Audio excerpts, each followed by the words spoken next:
From north to south, ang hatid na saya at kilig ng ilang Kapuso stars sa Ilocos Sur at Zamboanga City. Sina Paul Salas at Tom Rodriguez in-enjoy din ang kulturang Zamboangueño. Narito ang report ni Ivy Hernando ng GMA Regional TV1 North Central Luzon.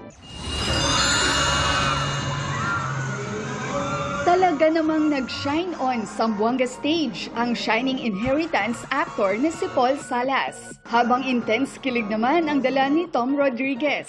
Ang guwapo! Ang pangkadin! Ano po, masaya. Sana bumalik siya dito. Grabe, nakakataba ng puso. Heatwave din. Heatwave ang pagmamahal ng mga Zamboangueños. Siyempre, ang unang purpose ko lang naman ay mapasaya. Kami ni Gretong, mapasaya ang mga taga-Zamboanga. Namanghari ng dalawa sa lengguaheng Chabacano ng mga taga-Zamboanga City. Pastishes na ng Spanish, medyo parang Bisaya, Waray, Ilonggo, na parang halo-halo din. Sarap pakinggan. Kanina yung greeting, ustedes, ano yun? Bienvenido. Lalo si Tom na may dugong Zamboangueño pala. My great-grandfather was from here.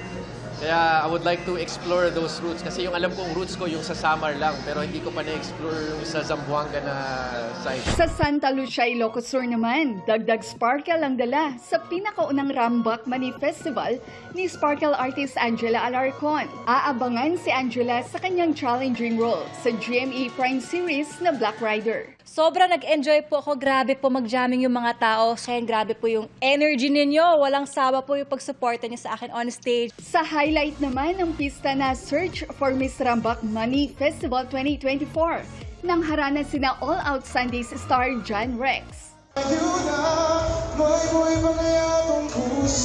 at Kapuso actor Mike Tan.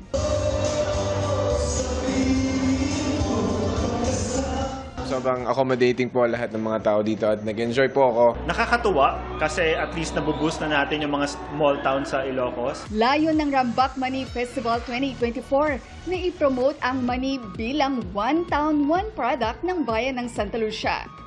Para sa GMA Integrated News, Ivy Hernando ng GMA Regional TV 1 North Central Luzon. Nakatutok 24 oras.